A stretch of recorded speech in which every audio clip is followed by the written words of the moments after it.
The International Criminal Court is now in session. Rodrigo Roa Duterte.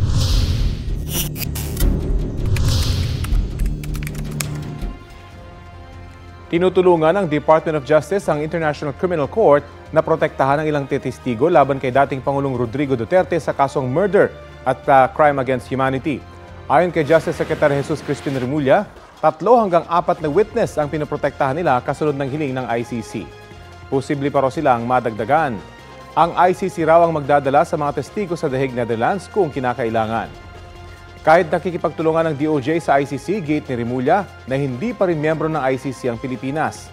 March 2019 nang kumalas ang Pilipinas sa Rome Statute na nagtatag sa ICC. International Tribunal yan eh. And sabi ko nga, 9581, we already chose not to pursue the cases and let the ICC pursue these cases.